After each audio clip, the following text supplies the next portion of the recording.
Assalamualaikum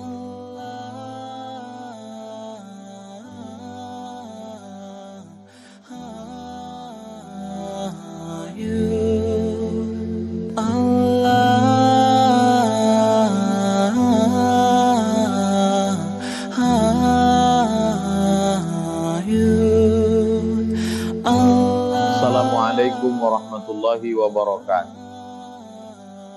Alhamdulillah, wassalatu wassalamu ala rasulillah wa ala alihi wa sahbihi wa man tabi'ahu wa mawalah.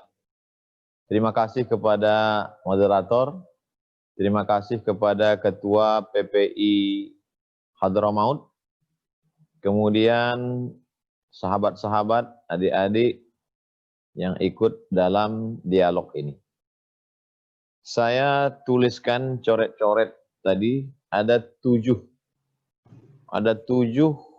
keutamaan alumni Yaman menurut analisa saya.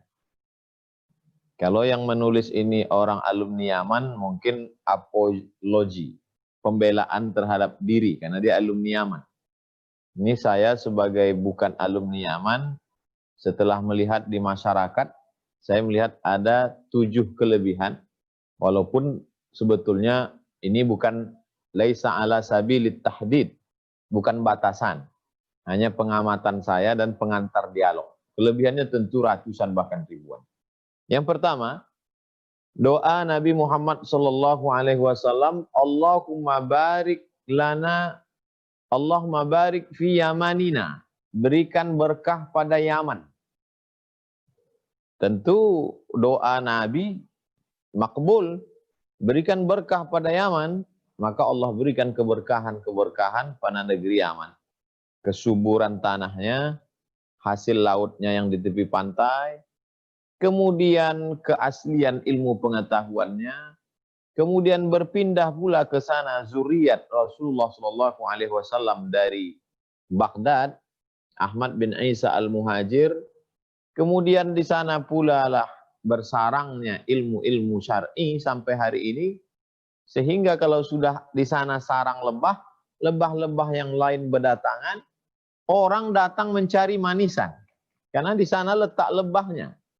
Memang pohonnya tinggi, resikonya besar, Yaman, tapi orang tetap berdatangan karena yang dicari orang lebah madu asli Yaman.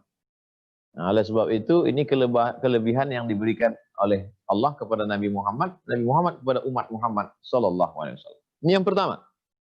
Yang kedua, alumni Yaman ketika pulang ke Indonesia, dia tidak perlu merubah dirinya. Karena dia sudah sesuai dengan tabiat sejarah masyarakat Indonesia.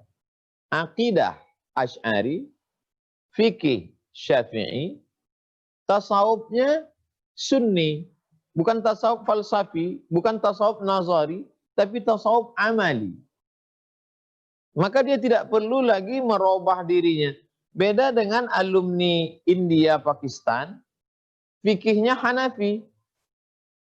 Alumni Tunisia, Aljazair, Maroko, Mauritania, fikihnya Maliki. Saya bawa fikih Maliki pulang ke masjid kampung di rumah dekat saya. Jadi saya mesti merubah diri. Tidak bisa kita bawa karena berbeda. Yang dibawa itu keilmuannya, metodologi pendidikannya, metodologi cara berpikirnya. Tapi kalau fikihnya, ya kita kembali ke fikih yang lama, fikih Syafi'i. Jadi kalau ada orang tamat pesantren, fikih Syafi'i, setelah itu dia mendalami di mazhab itu, maka dia secara fikih luar mazhabnya berkembang. Tapi mazhab Syafi'inya setelah dia pulang, ia tetap yang di pondok dia dulu. Karena dia tidak mengalami perkembangan, kecuali dia misalnya di Al-Azhar mengambil jurusan fikih Syafi'i. Oleh sebab itu maka alumni Yaman terjadi ketersambungan, koneksinya tidak kena roaming dia. Karena memang dari awal di Sumatera misalnya, di Sumatera Utara ada Al-Wasliyah, lalu di Sumatera Barat ada PERTI, Persatuan Tarbiyah Islamiyah. PERTI dengan Al-Wasliyah itu akidahnya Asy'ari, fikihnya Syafi'i. Tasawufnya Junaid al-Baghdadi, Abu Hamid al-Ghazali. NU misalnya di Jawa Timur dan Pulau Jawa pada umumnya, Indonesia pada umumnya, itu juga fikihnya Syafi'i, lalu kemudian akidahnya Asy'ari. Tasawufnya Junaid al-Baghdadi, Abu Hamid al-Ghazali, Abul Hasan Asy-Syadzili. Maka ketika alumni Yaman pulang, yang saya tahu selama ini hanya Al-Ahqaf, kemudian Darul Mustafa, kemudian Rubat Tarim. Tapi tadi ternyata disebutkan sampai 15 lembaga. Artinya banyak sekali. Tapi terlepas dari banyaknya lembaga itu, alumni Yaman tetap diikat oleh satu ikatan. Trilogi. Aqidah Asy'ari, fiqih Syafi'i, dan tasawuf Sunni, amali. Ini yang kedua. Yang ketiga, alumni Yaman itu talaqi. Talaqi, duduk bersama guru, syekh. Talaqi melebihi kelebihan. Pertama, talaqi memang asalah, al-asil, original. Aslinya pendidikan Islam ini talaqi. Dari Nabi ke sahabat, dari sahabat ke tabi'in, dari tabi'in, tabi'in, sampai ke guru-guru kita dulu. Lalu ketika masuk pendidikan barat, mulai pakai sistem kredit semester, mulai pakai kelas. Jadi dulu mereka itu bertalaqi. Makanya ulama yang masih pakai sistem talaqi di masjid, duduk sorogan bersama syekh, bersama habib, beda dengan hasil dari kampus universitas. Karena di universitas kampus, itu materi mengikuti waktu. Mata pelajaran ini mesti selesai dalam 16 tatap muka. Potong pertemuan pertama, orientasi, potong mid semester, potong UAS, ujian akhir semester, tatap muka, belum lagi ada acara unjuk rasa, belum lagi mati lampu, belum lagi banjir, belum lagi hujan, belum lagi asap, belum lagi pengaspalan jalan. Jadi akhirnya, tambah lagi zaman sekarang pula belajar tidak lagi pakai kelas, pakai aplikasi Zoom. Nah, jadi banyak kekurangan. Sedangkan talaqi ini dibaca huruf per huruf, kata per kata, kalimat per kalimat. Ada matannya, ada syarahnya, ada ta'liknya, ada hasyiahnya, hawashi. Nah, itu selengkap-lengkapnya. Al-isnad minad din. Sanad ini adalah bagian dari agama Islam. Fanzuru amman ta'khudhu dinakum. Perhatikan kamu ambil ilmu kamu dari mana. Laulal isnad la qala man sya'a ma sya'a. Kalaulah bukan karena sanad, orang akan bicara sesuai sekehendak hatinya. Jadi sanad alumni Yaman ini terjaga, terpelihara, kitabnya khatam dari kulit ke kulit. Kalau dia fikih manhaji dari mulai bawah, matan takrib, fatul qarib, i'anah, kemudian mahali, kemudian kitab besar majmu' syarah muhadzab. Nahu sorobnya tertata dengan rapi. Nah, ini yang di sebagian tempat tidak lagi terjaga. Tergeser karena pergeseran modernisme. Tidak hanya modernisme pemikiran, tapi juga modernisme cara transformasi ilmu pengetahuan. Tariqatut tahammul wal ada'nya pun ikut berubah. Nah, ini keaslian ini masih dimiliki oleh Yaman dan dibawa oleh alumni Yaman ke Indonesia. Yang keempat, tentu kelebihan belajar kepada para habaib. Taraktu fikum amra ini ku tinggalkan dua perkara. Intamasaktum bihima, kalau kamu pegang yang dua ini, lan tadillu abada, kamu tak akan sesat selamanya. Kitab Allah wa itrati ahli baiti. Al-Quran dan ahli bait. Hadis Sahih Muslim. Adapun yang mengatakan Al-Quran dan sunnah, itu ada dalam Muwatta' Malik dan Mustadrak Al-Hakim. Dikomen oleh Imam Nawawi. Kenapa yang disebutkan Al-Quran dan itrati ahli baiti? Kenapa ahli bait? Kenapa para habaib? Kata Imam Nawawi, litamassukihim bis sunnah. Karena ahli bait ini yang paling kuat berpegang kepada sunnah.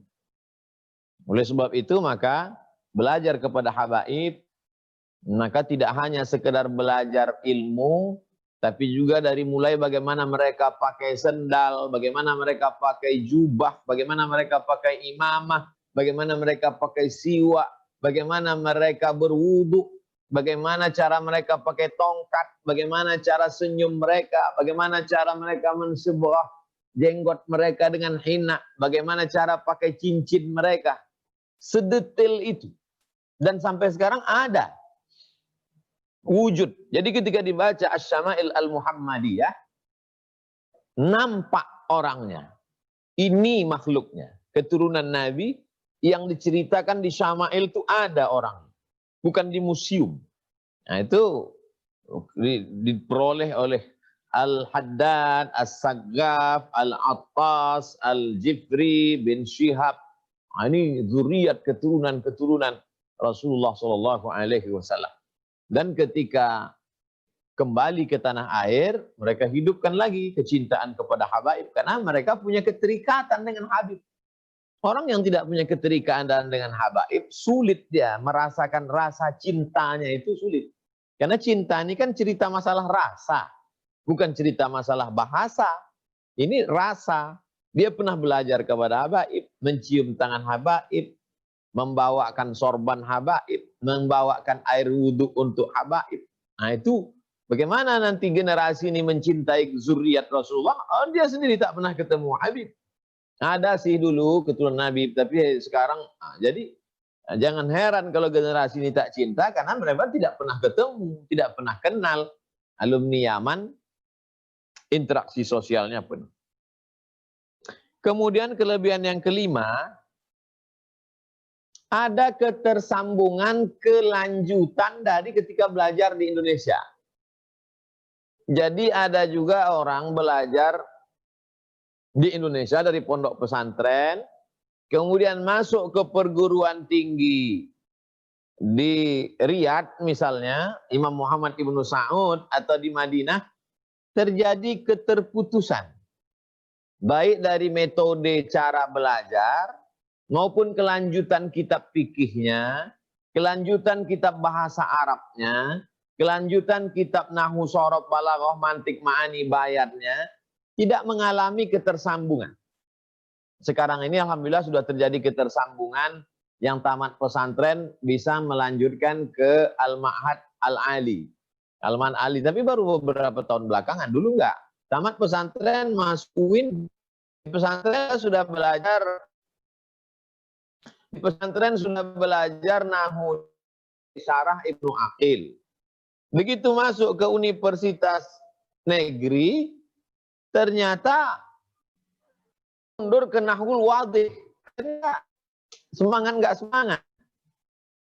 Fikihnya di pesantren dia sudah sampai ke i'anah, sudah baca mahari. Tapi begitu masuk ke universitas negeri yang dibaca fikih Islam Sulaiman Rasyid pakai bahasa Indonesia. Bukan menyepelekan, bukan mengecilkan.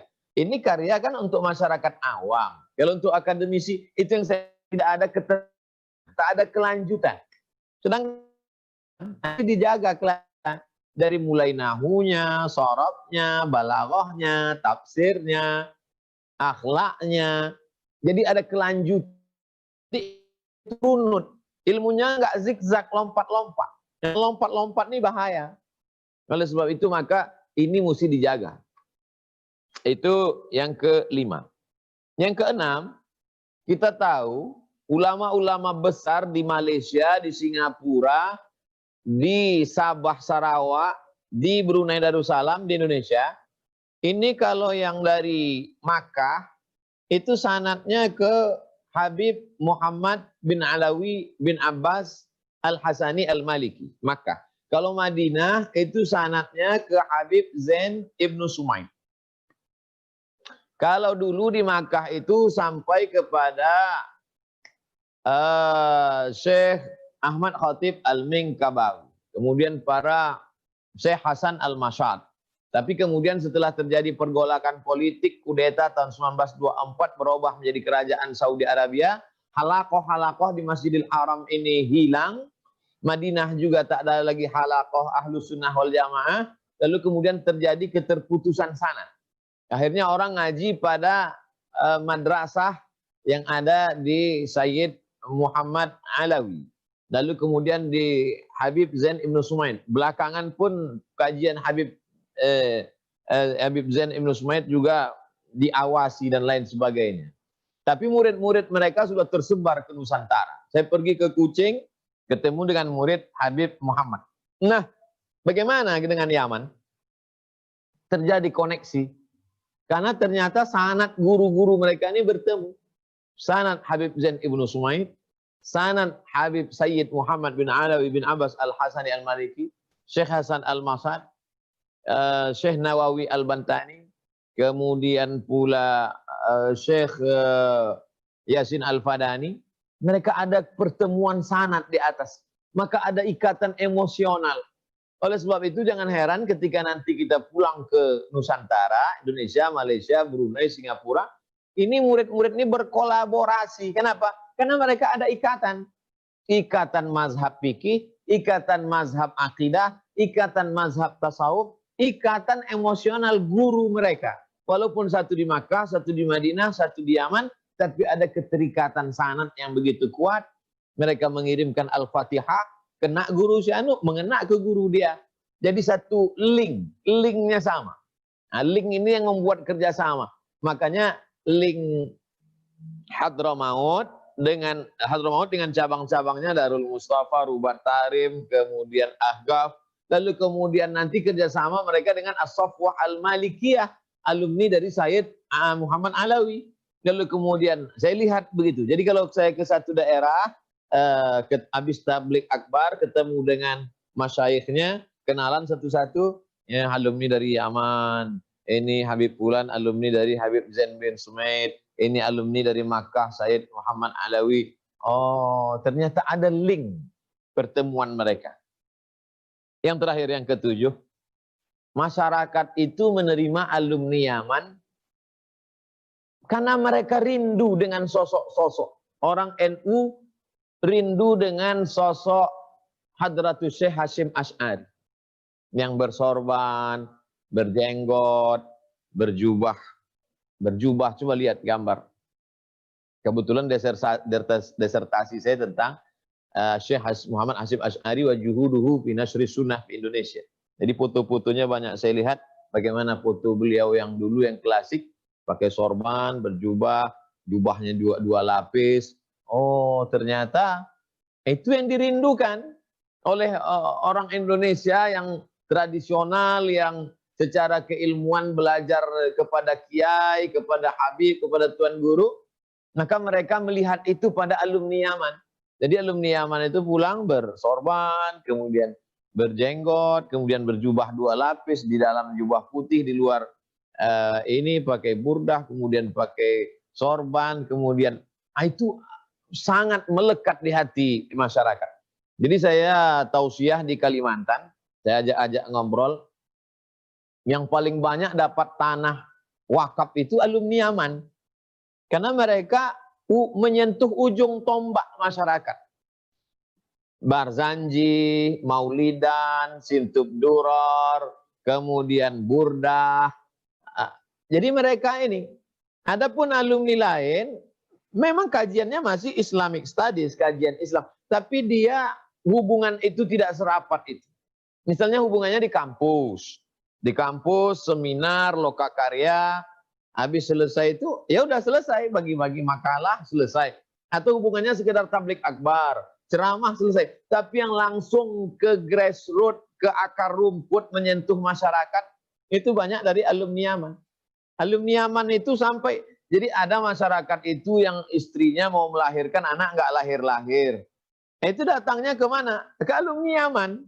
Karena itu yang mereka kenal dekat, yang sama dengan mereka. Dari mulai anak belum lahir, sampai anak akikah, nanti yang ngasih anaknya, lalu kemudian yang ngasih takniknya, lalu kemudian yang ngasih nama anaknya, sampai konsultasi masalah jodohnya, lalu kemudian pendidikan anak. Karena mereka ada keterikatan, ada kedekatan sampai tak berjarak lagi. Baik kajian ibu-ibunya, kajian bapak-bapaknya. Dan kemudian alumni Yaman ini melihat bagaimana guru-guru mereka di Yaman yang mendirikan lembaga pendidikan. Beda misalnya di Maroko, kami belajar di universitas, itu milik negara. Begitu juga di Mesir, Universitas Al-Azhar, milik negara. bahwa ada talaki, ada halaqah itu tidak masuk dalam, artinya itu non formal. Kalau Rubat Tarim dengan Darul Mustafa kan memang itu masuk dalam formal. Itu yang saya maksud. Bukan berarti negeri lain tak ada talaki, ada. Cuman dia masuk non formal. Ini formalnya. Lalu kemudian pula kita tidak begitu ketat dalam masalah pakaian.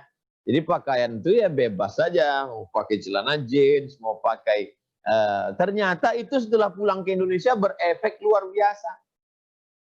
Bagi kita yang ketika belajar itu menganggap ini biasa-biasa aja, tapi ternyata itu efeknya ke masyarakat luar biasa.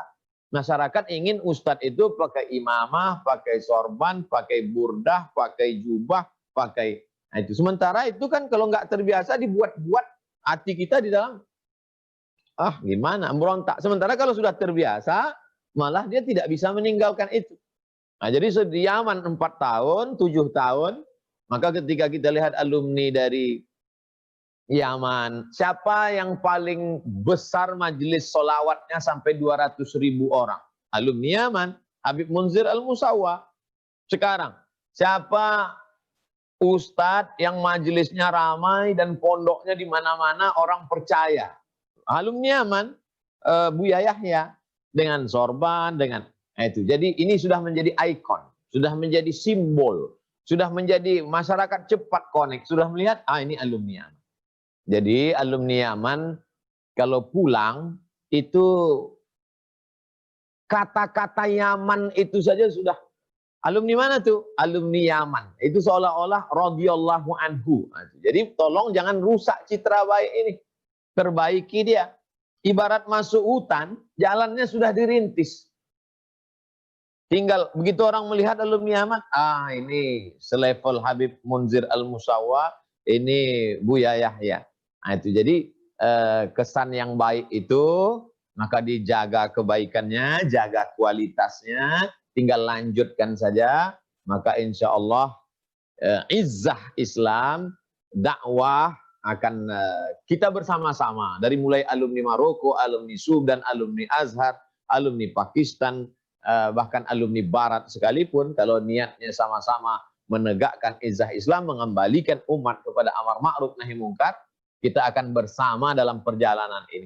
Tapi yang saya sebutkan 7 tadi adalah pengamatan saya selama berkeliling-keliling dakwah dan bertemu dengan beberapa sahabat-sahabat alumni dari Yaman. Saya kira untuk pengantar dialog kita, saya cukupkan demikian. Saya kembalikan ke moderator. Syukran. Assalamualaikum warahmatullahi wabarakatuh. Waalaikumsalam warahmatullahi wabarakatuh. Terima kasih Ustaz kami, Ustaz Abdul Somad, yang telah menyampaikan materinya. Ada 7 tadi ya, kelebihan-kelebihan alumni Yaman. Oke, supaya menyingkat waktu, masuklah kita ke sesi tanya jawab ya Ustaz ya. Tanya jawab. Fadhal. Oke, pembukaan ya otomatis saya sendiri ya, otomatis ya. Pembukaan pertanyaan. Oke, pertanyaan saya mewakili dari teman-teman. Begini Ustaz. Kadang kita tuh pulang ke Indonesia, ke satu kampung, kita jumpa satu orang yang tak pernah sholat, tapi Islam, tak pernah sholat. Jadi kalau kita bilang wajib kau mengqadha sholat, kalau kau tak mengqadha sholat, kau masuk neraka, kata dia. Wah, apa tak lari dia dari Islam, gitu. Kalau kita pakai qaul mu'tamad. Sedangkan ada juga qaul yang mengatakan bisa takhir atau bahkan tak wajib qadha begitu. Lalu bagaimanakah sistem tadrijul hukum? Bagaimanakah penempatan hukum? Apakah langsung disampaikan qaul mu'tamad sehingga nanti dia ditakutkan lari dari Islam, takut, tak mau masuk Islam, atau tak mau sholat lagi? Begitu Ustaz. Ya. Jadi begitu nanti pulang tentu pertama diundang khutbah Jumat. Kan tak mungkin judul khutbah Jumat siang ini adalah mengqadha sholat, yang tak mengqadha masuk neraka, kan tak mungkin. Nah, jadi yang sifatnya umum saja. Lalu kemudian setelah khutbah Jumat mulai masyarakat kenal. Lalu kemudian membuka majelis maulid. Nah, maulid cerita tentang Syama'il Muhammadiyah. Kalau di Asahan Sumatera Utara, Barzanji. Jelaskanlah apa kandungan Barzanji, secara sejarah Barzanji. Lalu kemudian kenalkan pula mereka Simtud Durar, Ad-Diyaul Lamik, Jadi tidak, kata orang Jawa, ujuk-ujuk langsung ke sholat qadha. Lalu setelah mereka tertarik, karena maulid itu ada seninya, ada suaranya, ada gendangnya, ada hadrahnya. Yang paling penting ada makanan pulut kuning dengan ayam panggangnya. Jadi dakwah orang sudah mulai datang. Karena dakwah itu kan ad-da'watu ila ta'am. Itu mana dakwah? Da'a ya do'o dakwatan, ad-da'watu ila ta'am. Makan. Jadi basyiru. Jangan langsung cerita qadha sembahyang. Ini belum lagi. Kita mau ngajak orang sembahyang. Lalu kemudian setelah khutbah Jumat, majelis maulid, kemudian mulailah majelis rutin. Pilih satu hari, misalnya hari Kamis malam Jumat, dari maghrib ke isya, kitabnya yang ringan-ringan aja dulu, Riyadhus Shalihin atau Al-Azkar, atau kitab yang populer, atau minta dulu ke para habaib di sana, Habib nih mau pulang nih, kitab apa nanti saya mau buka majelis, minta barokahnya Habib. Habib misalnya baca kitab ini. Nah baru nanti ditanya jawab, kalau orang hatinya sudah lembut, sudah terikat, sudah terpaut, apapun dia kasih. Dia tidak akan marah menerima itu. Nah, jadi masakannya ini sama. Kalau diumpamakan masakan, materinya sama. Minyak goreng, bawang, tomat, cabai. Cuman mana yang dulu masuk, nah itu penting. Pertama yang dulu masuk itu minyak. Setelah masak, minyaknya panas, baru masuk bawang. Setelah bawangnya menguning, baru masuk cabai. Setelah cabainya kering, baru masuk tomat. Bukan langsung di situ minyak, situ cabai, situ tomat masuk. Sedang masak aja, ada mana yang duluan, mana belakang, mana takdim, mana takhir. Jadi cerita tentang sholat qadha wajib, kita tidak mundur dari pendapat itu. Saya di mana-mana tak pernah saya tawar-menawar itu. Saya katakan qadha wajib, tapi menyampaikannya per orang, ada preman baru tobat 2 hari, hatinya masih goncang. Takkan itu kita sampaikan langsung. Nah itu, jadi balik kepada metode dakwah. Saya kira metode dakwah para habaib paling berhasil. Coba tengok Habib Ali Zainal Abidin. Coba tengok Habib Ali Zainal Abidin yang di Malaysia dan di Mesir. Itu dua-duanya alumni Yaman. Mereka belajar bagaimana lembutnya, bagaimana menarik. Mungkin mereka juga punya wirid-wirid khusus. Sehingga terpedaya hati kita. Kalau ngomong dengan Habib Ali itu, rasa-rasa hanyut hati kita. Terbuai dibuat. Nah itu, alumni Yaman ini banyak wirid-wirid dia. Banyak zikir-zikir dia untuk melunakkan hati. Jadi saya tak ragu sedikit pun gara-gara fatwa itu lalu orang mundur, lalu orang enggak. Jadi tetap kita sampaikan yang hak itu, tapi ada masanya, ada momennya, kapan baru kita gas. Wallahu a'lam. Alhamdulillah, paling sekali Ustaz keterangannya. Tadi kalau kata Ustaz, kalau jumpa dengan Habib Zainal Abidin dulu hati itu, tapi kalau saya berhadapan dengan Satu Samad ngomong, lupa hafalan saya tadi. Oke, masuk kita pertanyaan yang kedua, yaitu kepada saudara Muhammad Zainul Haq SH. Kepada beliau kami persilakan dengan salam hormat, tapi pertanyaannya singkat-singkatnya. Kepada beliau kami persilakan.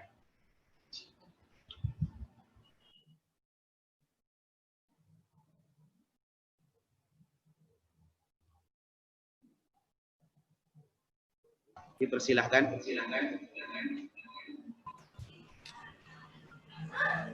Baik, Assalamualaikum warahmatullahi wabarakatuh. Waalaikumsalam warahmatullahi wabarakatuh. Salam kenal, Ustaz. Bagaimana metode dakwah yang harus diterapkan oleh akademisi menurut yang bukan hal awam dari pendidikan, tapi kekeh mempertahankan pendapatnya lah. Banyak sekarang orang pintar, tapi pintar tidak mau menerima nasihat dari orang lain. Sekian pertanyaan dari saya. Allah Assalamualaikum warahmatullahi wabarakatuh. Waalaikumsalam warahmatullahi wabarakatuh. Ada model mad'u, objek dakwah ini, yang saya maksud dakwah di sini ceramah ya. khitabah ini kalau diklasifikasikan, dibuat level-levelnya. Yang pertama tablik akbar. Tablik akbar ini umum. Di tengah lapangan sepak bola, di stadion. Itu memang kita menyampaikannya mesti berapi-api. Nah, itu karena tidak ada dialog di situ. Suara pun yang betul-betul tinggi. Sound systemnya betul-betul bagus, membangkitkan semangat. Khitabah.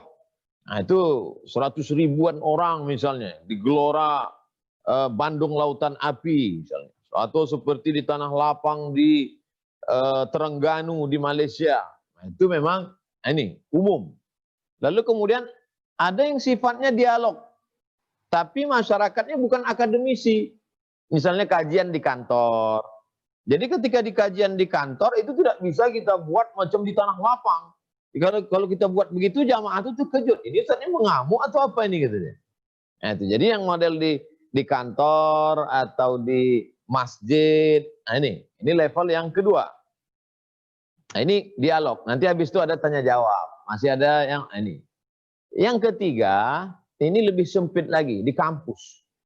Kampus ini yang kita hadapi dosen, guru besar, kemudian mahasiswa. Maka saya kalau di kampus selalu saya minta siapkan PowerPoint. Karena supaya jangan sampai ngomong saya itu dianggap ngawur.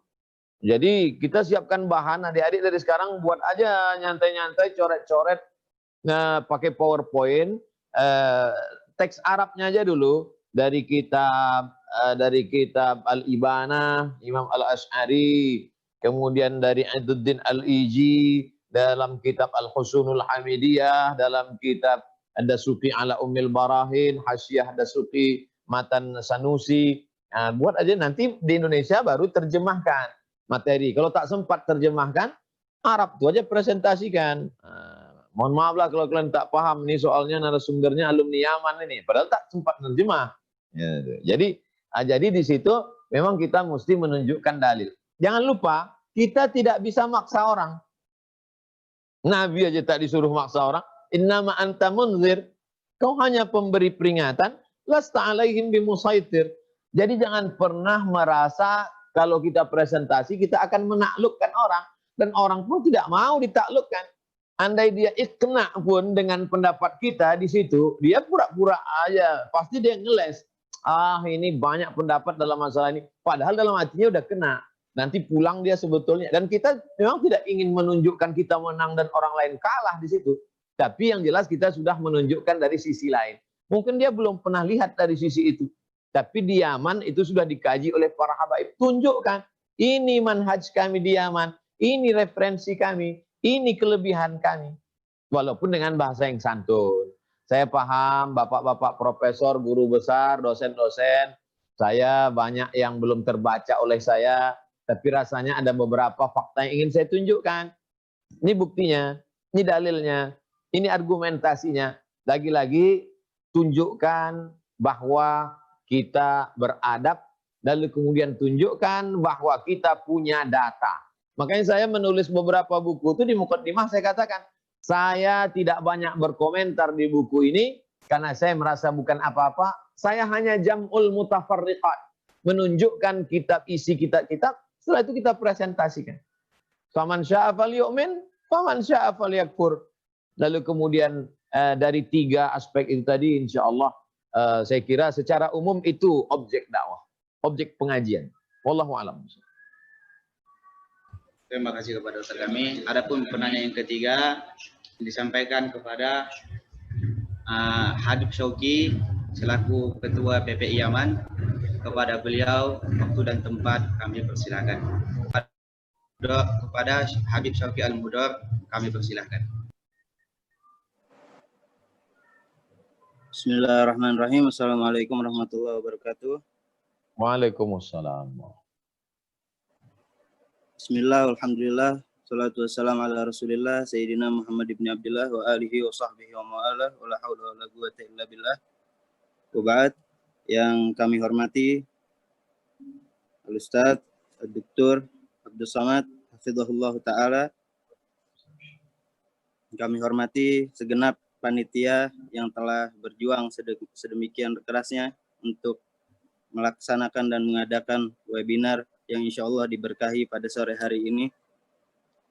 Mungkin kalau boleh izin berkomentar sedikit, bahwasannya hubungan relasi sanad antara Yaman dan negara-negara lain ini sudah terbangun sedari dulu.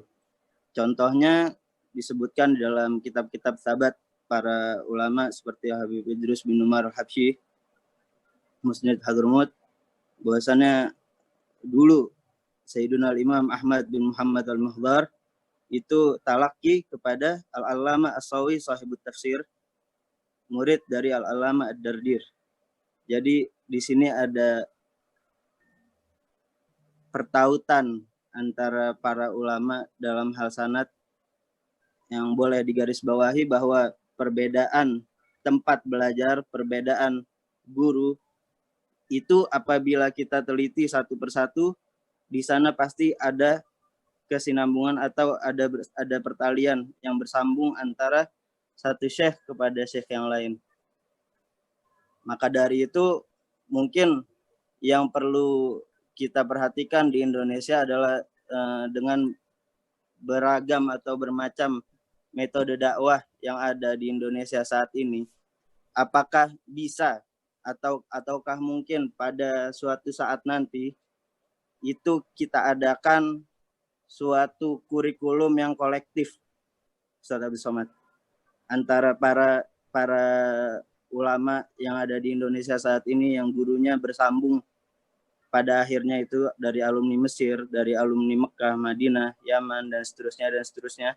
Apakah mungkin nanti ada satu kurikulum yang kolektif yang dibuat oleh para ulama-ulama ini, yang itu membangun satu dirosah yang mutakamilah, satu dirosah yang mumpuni bagi masyarakat kita, yang tersusun dan terkurikulum seperti dari fikih, itu kita susun dari awal, dari Risalah Jami'ah sampai ke Minhajut Thalibin, dari Nahu, dari Matan Jurumiyah sampai ke Alfiyah, dan seterusnya. Dari hadis juga demikian, dan dari setiap funun ilmu-ilmu agama. Karena kalau kita lihat, Sahabat Somad, belakangan ini banyak sekali orang yang bukan ahlul ilm, bukan orang yang belajar di pondok pesantren, ataupun bahkan hanya mencukupkan diri dari membaca terjemahan dan lain sebagainya, itu memberanikan diri untuk berbicara soal agama, soal adat-adat yang ada selama ini di Indonesia, atau bahkan soal hukum dan sampai mengeluarkan fatwa.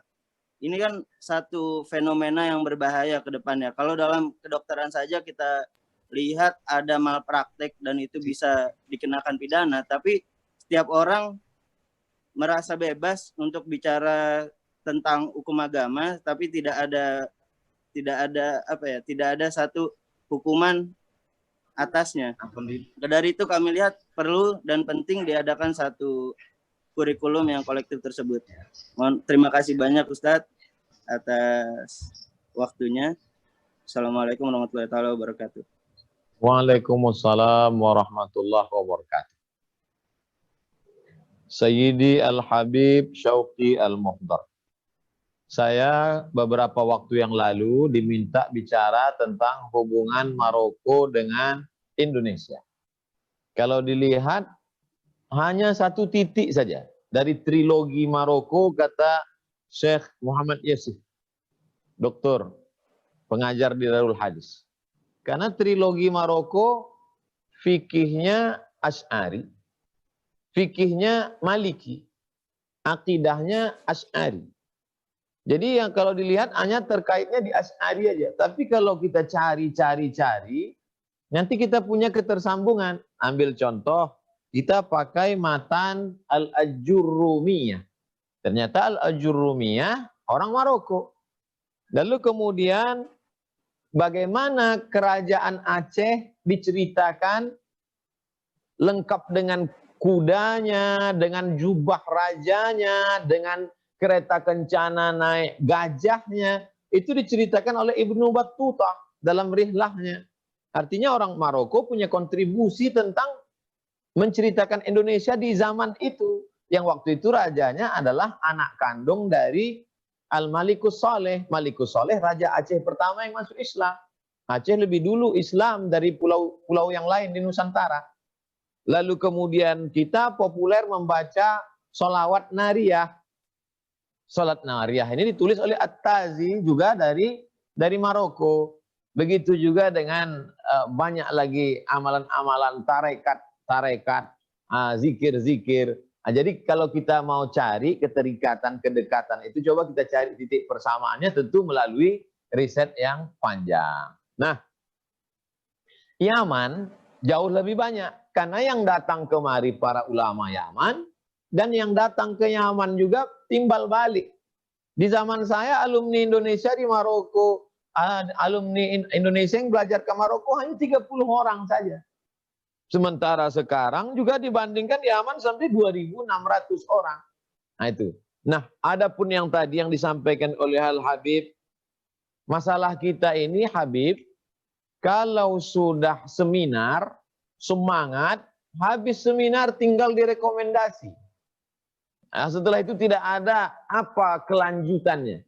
Jadi apa yang Habib sampaikan tadi, ini menjadi ide besar ke depan, supaya masing-masing alumni yang betul-betul orang cinta kepada ilmu, siapa dari alumni Maroko, lalu kemudian Aljazair, Mauritania, dari Mauritania dulu, alumni Mauritania, alumni Maroko, Aljazair, Tunisia, Libya, Mesir, lalu kemudian di bawah Mesir, Sudan, lalu kemudian Yordania, kemudian Lebanon, Suriah, lalu kemudian Saudi Arabia, kemudian Irak, Kuwait.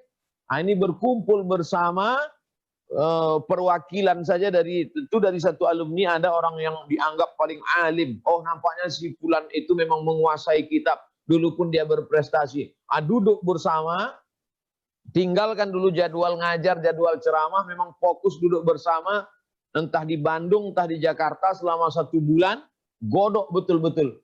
Dari mulai akidah, fikih, akhlak, usul fikih, tasawuf, semuanya aspek menjadi sebuah kurikulum yang baku yang kita sepakati ijma' alumni Timur Tengah. Nah, saya bagian endorse-nya. Nah, ini kalau bisa kita lakukan ini, maka ini hasilnya besar. Paling tidak hari ini dialog kita sudah menghasilkan titik-titik persamaan.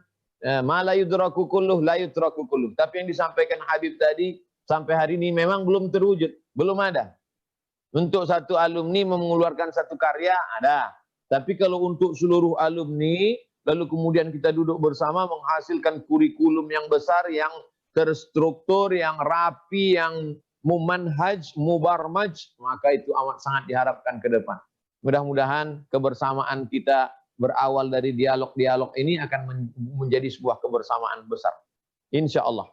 Melalui PPI-PPI setiap negara. Insya Allah. Saya kira demikian ta'liq dari saya. Ya, terima kasih Ustadz. Waktu tinggal 5 menit lagi. Apakah boleh Ustadz menambah 2 pertanyaan lagi agar bisa terjawab? Tafadhal. Alhamdulillah. Ya, pertanyaan selanjutnya yaitu disampaikan oleh Saudara Alfi Syahar dari Papua. Saudara Alfi Syahar dari Papua, kepada beliau kami persilahkan.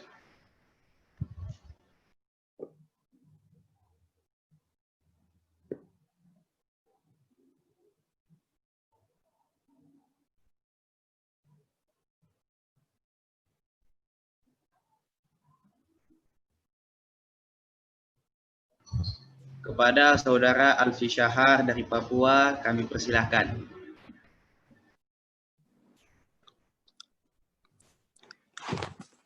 Oke, Assalamualaikum warahmatullahi wabarakatuh.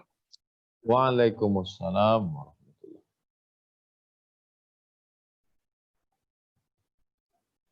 Alfi Syahar dari Papua, dari Sorong, Papua Barat.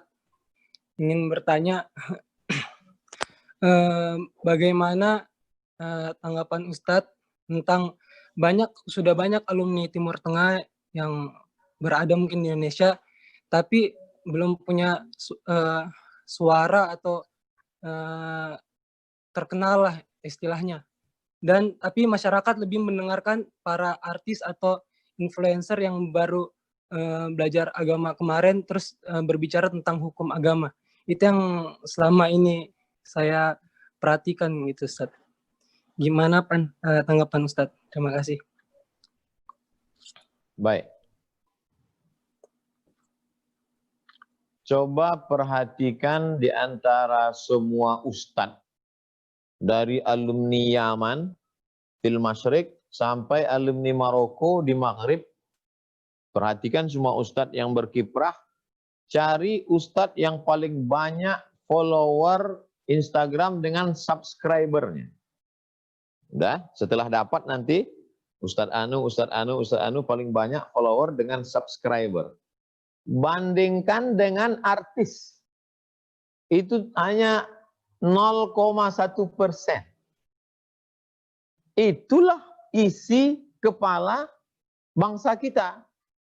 Mau tidak mau, suka tidak suka, yaitu konten-konten yang konten sampah itulah. Dan memang dunia ini begitu isinya. Nah, jadi ketika alumni Yaman nanti pulang, dia membuka kajian di Jakarta, majelisnya ramai, dihadiri oleh artis. Kalimatnya punya alumni Yaman, tapi keluar dari mulut artis. Saya tidak mau alumni Yaman jadi artis, bukan itu maksudnya. Tapi kalimatnya keluar dari mulut artis tobat, tapi isinya dari alumni Yaman. Itu yang kita inginkan.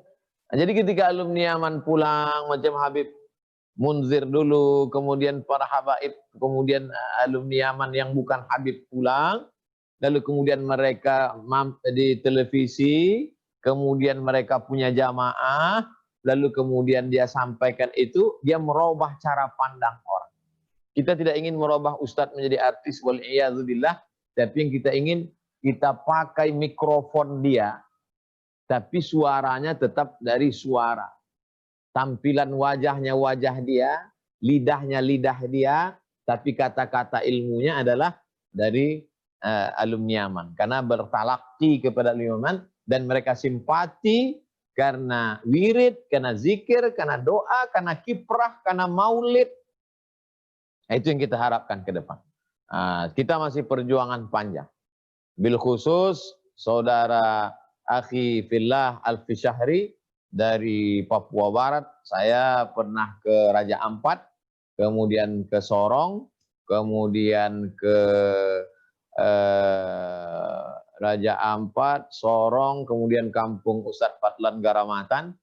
Nah, itu juga perjuangan yang luar biasa nanti setelah kembali ke tanah air. Ini insya Allah jihad ini adalah amal kita ke depan.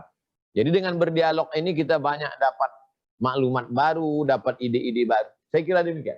Wallahu a'lam. Ya, adapun kita masuk ke pertanyaan selanjutnya, satu lagi Ustaz ya, terakhir ini. Kepada Munai Syirah Idrus. Kepada Munai Syirah Idrus, kami persilakan dengan segala hormat.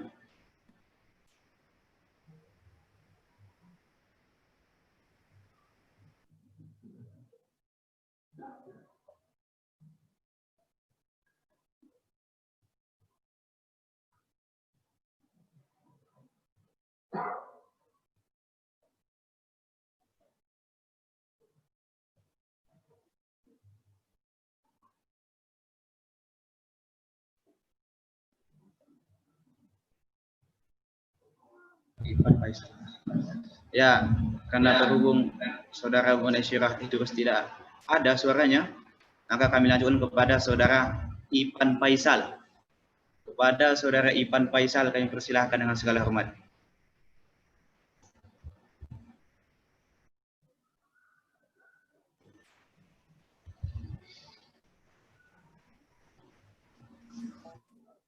Ya, assalamualaikum Ustadz. Waalaikumsalam warahmatullahi wabarakatuh. Jadi pertanyaan saya gini Ustadz, kita berada di zaman di mana kan para anak muda bermain game dengan sangat mudah, hingga waktu-waktu ibadah tertinggal, dan bagaimana cara kita menasehati anak-anak muda seperti saya lah contohnya kan, sesama anak muda yang sholatnya ditelat-telatkan dan sebagaimana mestinya lah kami supaya beribadah dengan meninggalkan segala aktivitas kami. Sekian, terima kasih. Wassalamualaikum warahmatullahi wabarakatuh. Waalaikumsalam warahmatullahi wabarakatuh. Di Jakarta, saya ketemu dengan alumni Yaman beberapa bulan yang lalu sebelum lockdown, sebelum PSBB, sebelum libur COVID ini. Saya bawa motor dengan alumni Yaman. Beliau membawa komunitas anak muda yang suka motor dengan motornya itu. Nah, beliau katanya cerita ke saya, pesan dari Habib Umar supaya bawa anak muda. Ustadz Somad, saya ini dipesan Habib Umar supaya bawa anak muda. Jadi dia bersama dengan anak muda buat sebuah komunitas. Komunitas motor ini, lupa saya komunitasnya, tapi yang jelas banyak jamaahnya. Khusus anak muda saja. Oleh sebab itu kalau sudah mundur selangkah, tapi kita bisa menang 2 langkah. Saya yakin ini alumni Yaman yang saya ketemu di Jakarta ini, dia mundur selangkah, dia ikuti dulu selera anak muda ini, sampai akhirnya mereka mau ikut, baru dia buat program bersama. Kalau sudah akrab, ngobrol tentang motor, gimana sini, segala macam, sesuai dengan hobi masing-masing. Tapi kita tidak bisa paksakan. Yang nggak hobi motornya jangan paksa motor, nanti masuk angin. Sesuai dengan hobi masing-masing. Lalu kemudian setelah match, nyambung ceritanya, baru cerita sholat. Baru cerita. Jadi saya tanya, gimana nih awal ceritanya? Ya saya suka hobi motor juga Ustadz. Akhirnya sekarang kami jalan-jalan. Maka kalau sudah gitu, ini udah masuk waktu sholat nih sekarang. Karena kita tidak bisa tiba-tiba nggak ada angin, nggak ada hujan, datang ke warnet, tutup nih semua, masuk neraka kalian. Nggak bisa. Tapi kalau ada sebuah komunitas, sekarang hobi komunitas sepeda, ada yang masuk sepeda, ada komunitas motor, ada komunitas senjata tajam. Tadi malam saya dibawakan 2 golok. 1 golok pendek untuk kambing, 1 golok panjang untuk kerbau sama sapi. Yang punya komunitas ini komunitas orang-orang yang suka senjata tajam. Tapi kemudian hijrah, membuat komunitas yang islami. Nama komunitasnya Juleha, juru sembelih halal. Nah, kasih. Nah, jadi coba adik-adik alumni Yaman kira-kira kemana hobinya, kemudian mendekat komunitas ini, berdakwah ke sana, sehingga nanti terasa nikmatnya. Tidak hanya sekedar ceramah, tapi juga hobinya juga terlampiaskan, tersalurkan. Sesuai dengan gambaran. Tadi yang saya sebutkan itu bukan contoh, hanya sekedar gambaran saja. Baru dari pintu itu kita baru bisa masuk berdakwah. Dengan pintu itu, dengan bahasa itu baru kita masuk. Kalau sudah mereka menganggap kita bagian dari mereka, maka insya Allah mudah. Tapi kalau kita dianggap sebagai ekstern, orang luar yang nyelonong ke dalam, nah itu susah masuk. Nah ini khusus anak-anak muda, karena nanti adik-adik pulang kan umurnya 23, 24, 25, masih bisa masuk situ. Kalau saya yang udah 43 masuk ke situ, kalau kalian yang masuk dipanggilnya brother, kalau saya dipanggilnya grandfather. Nah, udah nggak connect lagi. Nah, saya kira demikian. Wallahu a'lam. Atas jawabannya. Minta maaf kepada seluruh peserta, kami tidak bisa menyampaikan semua pertanyaan yang telah Anda tanyakan, dikarenakan waktu yang telah memisah kita. Adapun acara yang terakhir nih Pak Ustadz ya, acara yang terakhir yaitu closing statement, pesan dan kesan terhadap mahasiswa Hadul Maut, dan ditutup langsung dengan doa yang disampaikan oleh narasumber kami, Ustadz Abu Somad. Closing statement-nya saya anggap sebagai alumni Timur Tengah, saya anggap saya lebih tua. Karena lebih dulu sampai. 98 saya sampai di Mesir, 22 tahun yang lalu. Saya lebih tua, lebih dulu belajar, lebih dulu pulang. Lebih dulu merasakan sulitnya, suka dukanya. Nah, jadi jalani saja. Untuk sekarang ini penuhkan dengan berbagai macam ilmu. Setelah itu kemudian kita berusaha jalani. Allah tak akan sia-siakan perjuangan kita. Lalu kemudian jangan pernah merasa kita menyelesaikan masalah. Karena masalah ini memang tidak pernah selesai. Dunia ini tempat masalah. Jadi siapkan bekalnya. Kemudian masuklah ke rimba raya ini. Lalu kemudian laksanakan tugas seperti yang disampaikan guru-guru kita. Setelah itu kita serahkan kepada Allah Subhanahu wa Ta'ala. Mudah-mudahan dialog kita ini membuat cakrawala kita terbuka, ada ide-ide baru, baik untuk adik-adik, buat pun saya sendiri, dan kita tidak pernah sempurna. Saya sendiri tidak pernah berniat mau mengajar tadi, tidak. Hanya sekedar tukar informasi, sharing, dan banyak belajar. Malah ide-ide dari Habib, dari Akhi Al-Fishahri, banyak ide-ide. Di akhir majelis karena diminta berdoa, maka doa adik-adik yang musafir, yang menuntut ilmu jauh lebih afdal. Tapi karena saya diminta, saya membaca doa, adik-adik mengaminkan. Ala hazihi niyah al-fatihah. A'udzubillahi minasyaitonirrajim. Bismillahirrahmanirrahim. Alhamdulillah rabbil alamin arrahmanir rahim maliki yaumiddin. Iyyaka na'budu wa iyyaka nasta'in ihdinas siratal mustaqim. Siratal ladzina an'amta 'alaihim ghairil maghdubi 'alaihim waladdallin. Amin. Allahumma shalli ala sayidina Muhammad wa ala ali sayidina Muhammad. Allahumma Rabbana 'alaika tawakkalna wa ilaika anabna wa ilaikal masir. Kepada Engkau kami berserah diri, kepada Engkau kami bertobat, kepada Engkau kami akan kembali ya Allah. Allahumma faqihna fid din wa 'allimna ta'wil. Dalamkan ilmu agama kami, pahamkan kami pemahaman yang sesuai dengan pemahaman yang Kau berikan kepada para nabi dan rasul-rasul-Mu ya Allah. Allahumma ja'alna min warathati anbiya'ikal mursalin. Jadikan kami pewaris para nabi, al-ulama warathatul anbiya. Allahumma 'allimna ma yanfa'una wanfa'na bima 'allamtana. Ajarkan kami ilmu yang bermanfaat buat kami, dan ilmu yang sudah ada pada kami bergunalah untuk nusa bangsa, agama, keluarga, orang tua kami ya Allah. Allahumma inna nas'alukal huda wat tuqa wal 'afafa wal ghina. Allahumma inna na'udzubika min ilmin la yanfa' wa min qalbin la yakhsha' wa min nafsin la tashba' wa min du'ain la yusma'.